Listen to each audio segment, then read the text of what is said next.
Good morning. This is Black Crow walking, and Karen and Molly. yay, here we are again at 6:30 in the morning. Karen's in Phillip Island, and I'm in bed, fully dressed, however. Anyway, this morning we are up to chapter 5 in A Course of Love, and exciting. We're moving through the book to be up to chapter 5. That's amazing when we're only doing like 2 verses a day. But anyway, here we are. And remembering that the word Christ and God are a metaphor for love, and they are also that love is everywhere and it's in us. So chapter 5 verse 1 says, "The Christ in you is wholly human and wholly divine." That's spelt WHOLLY, holy. Wholly human and wholly divine. As the wholly divine, nothing is unknown.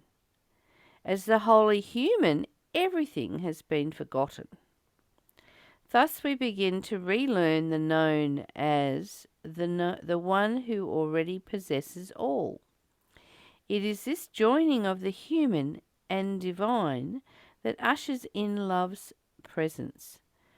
As all that caused you fear and pain fall away, and you recognize again what love is. It is this joining of the human and divine that is your purpose here, the only purpose worthy of your thought. You who have filled your mind with senseless wanderings and thoughts that think of nothing that is real, rejoice that there is a way to end this chaos. The world you see is chaos, and nothing in it, including your thoughts, are trustworthy. This is why your thoughts must be newly dedicated to the only purpose worthy of your thought, the purpose of joining with your real self, the Christ in you. I said earlier, it is only through union with me that you learn, because it is only in union with me that you are yourself. Now you must expand your understanding of union and a relationship as well as your understanding of me. We might actually do number 4 as well. Karen, do you want to read that? Union is impossible without God. God is union. Is this not like saying God is love? Love is impossible without union. The same is true of relationship. God creates all relationship. When you think of relationship, you think of one relationship and then another, the one you share with this friend or that, with husband or wife, with child or employer or parent. In thinking in these specific terms, you lose the meaning of the holy relationship. Relationship itself is holy. Oh, well, that's really interesting. Um, my first thought that came up when we read this whole 4 verses was that early on in the reading of this, I understood that every morning when I join my mind with the mind of love, I join my heart with the heart of love, I join my will with the will of love, then I'm joining. And that was what yesterday's lesson was all about, was joining. And today it's taking us even further into the holiness, or the whole, well, it's actually WHOLLY, the holy human. If we are wholly human, then we've forgotten these things. We're born not knowing, and we think we have to relearn. But I truly understand now, Karen, that we don't have to relearn. We just have to feel into and know. Because most of us are so busy listening to our thoughts, which for me are just completely irrational and illusional and programmed and patterned, I'm very busy unlearning from that place in me. But when I truly listen, I sit and listen and I create the space to be with the Holy Divine, then I begin to know on a very deep level. I begin to access what is already known in me, and they're both in me. Mm, mm. So true. And I believe that I was born truly holy, holy divine, and that I have layered on top of it my thoughts, and different interactions from different people have been layered over the top. So it's like layers of gossamer and cotton and all sorts of layers that hide it. It's still there, but I'm only seeing what's lying over the top of it. And so to relearn, it is a relearning. It's an unschooling, or just coming back to who I truly am. And I am human. I am here on this earth, living in this body on this earth. So I am wholly human and I am wholly divine. So, yes, the marrying of those two and seeing them as who I am at this present time in my existence. Mm. I wonder what a human would look like if we didn't train them, if we didn't impose our this is the way things have to be on a child and just observed them. Mm. You know, because we're born naturally curious, and a lot of that is squashed out of us by people who are afraid that we'll be more than what they are. You know, the diminishing people in this world that are determined to bash it out of us, you know, or, just, and the possibility of a human being filtered, unprogrammed, and what that would look like, the joy. They'd still be in their natural state of joy, happiness, peace, and freedom and wild adventure, exploring the world and learning their own way, And we do say, I want to learn this my way. And that's not trained, when you're truly coming from the interior part of you that is curious and fascinated with life. And if we were just trained to sit and feel into and begin to really listen to our internal knowing, wow, wouldn't the world be the most amazing place? And is this the answer, Karen? Is this the answer to how we could create a better place, a better world to be in, in that tuning in to the holy divine? And that is already in us, that is already joined with us, and remembering that stillness and silence is the place where we hear things, where we begin to learn on a different level.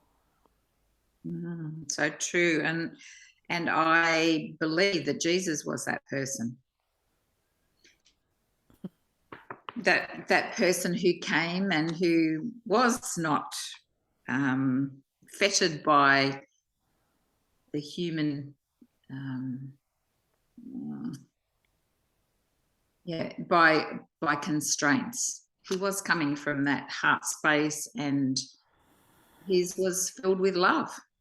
So that's how I have seen Jesus in the form of a human that has been related in history. And that's the only way I can relate, until I be still and feel that within me. Yeah, well, we've got a lot of indigo children on the earth as well at the moment. So if you don't know what that is, there's children coming through that are actually highly enlightened and highly talented in many, many areas, and who already know, We all already know, but these children have come through with a deeper understanding and are bringing that to the world and teaching their parents at the moment. You know, like I was listening to Tara Bark yesterday, one of my favorite teachers, and she was saying about, her mother was driving her daughter to school, and she noticed that the daughter's fingernails were dirty, and she said to her, tomorrow on the weekend we're going to have to clean your fingernails and clip them and sort out the mess in your curly hair and all that sort of thing. And the little daughter said, "Yes, Mum, but could we just focus on what's happening now for the moment?" And brought her mum right back to the present state of what's happening now, and that was just from the mouth of a child. And so we do know. We just need to climb out from all that cotton and what did you say? The gossamers or Yeah. whatever you said. All the Climb out different from underneath fabrics. all that, and it brings up for me when I clean out chakras. I'm a psychic healer, and if you could see your chakras, they come out almost like a musical instrument, um, clarinet or not clarinet. What are they? Trumpet, like a trumpet. And on the end of it, there's a filter, and you can take that filter off and clean it out. And it often feels like cotton, and sometimes it feels like sand. It feels like that stuff on the inside of the dryer, the filtered the filtered dryer. And I got a very clear, vivid image of that when you were saying, that we're covered in that. Yeah, but what we are covered in is dysfunctional learning and training from people who didn't know. Uh, from people who were doing the best they could, but they had, in their own time, been bashed into who they are supposed to be and by their parents. So we've been handed down generation after generation a dysfunctional system that makes us think. Um, illusional thoughts. Yeah, so I don't know where we're up to in the book now, but Uh, I think we've covered a lot of it. we have. All right. It is the joining of the human and divine that ushers in love's presence. As all that caused your fear and pain fall away, and you recognize again that what love is. It is this joining of the human and divine that is the purpose here, the only purpose worthy of your thought. So, were we to just simply join our hearts with the divine and our minds with the divine, and stop and listen to that part of us, stop and listen to the part that's joined with the divine. And everybody can recognize when we're not in there because our thoughts are septic. Our thoughts don't make any sense. Hmm.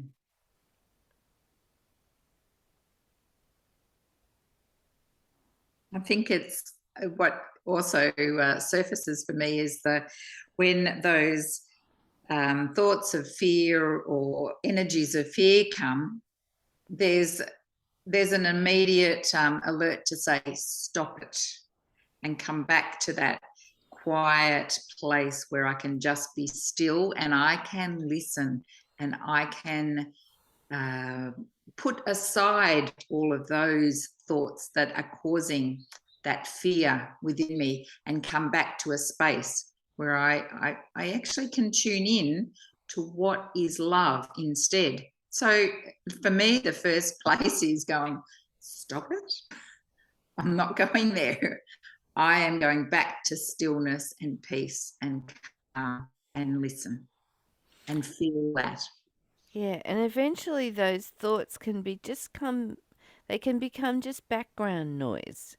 Somewhere in the back, like I can catch myself singing in the back of my mind, and I often do it in my dreaming. I wake up and I'm singing somewhere in the back of my mind and having thoughts at the front. So we can push those thoughts to the back and just Say, I'm listening only to the divine stillness and silence that gives me the wisdom. Mm. So that second verse there that says, you who have so filled your mind with senseless wanderings and thoughts that thinking of nothing that is real, rejoice that there is a way to end this chaos. The world you see is chaos, and nothing in it, including your thoughts, are the world you see is chaos, and nothing in it, including your thoughts, are trustworthy. What does that mean? Are trustworthy. So the chaos and nothing in it, your thoughts as well, are not trustworthy. And what does it say are trustworthy? Oh, so they're not. I'll read it back to you, so it might sound differently. Okay. The world you see is chaos, and nothing in it, including your thoughts, are trustworthy. Ah, yes. See, I read it wrong, didn't I? That's why I need you, Karen, because sometimes I just have the emphasis in the wrong place. Yeah, so, and if I was left on my own, I'd be thinking, oh, what's that? That's controversy. Yeah, so they're not trustworthy. That's exactly right. And this is why your thoughts must be newly dedicated to the only purpose worthy of your thought, the purpose of joining with your real self, the Christ in you. Mm.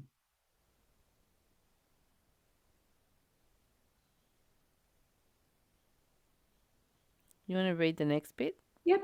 I said earlier, it is only through union with me that you learn, because it is only in union with me that you are yourself.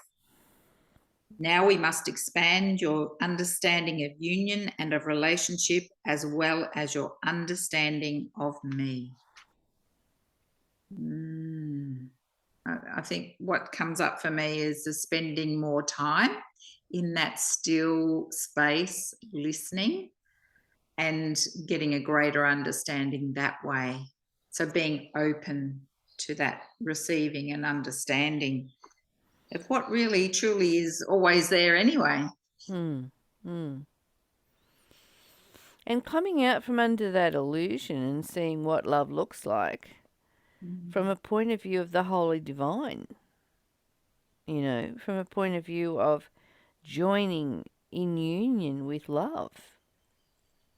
So if we consciously say something's happening out there and it's based on fear, people are acting out, coming in and joining and deliberately, consciously becoming aware of that joining that's already there with the union of love and seeing where we sit with what's happening on the outside world when we're in union with love. And does that mean we remove ourselves from the situation, you know?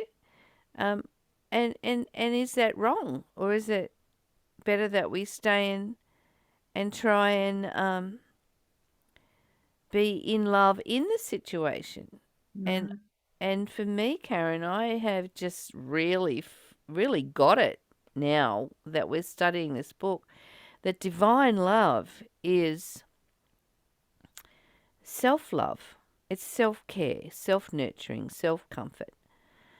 And so I'm taking care of myself now. I mean, really taking care, as if I am caring for the divine within me, which I am. So let's see a situation like that.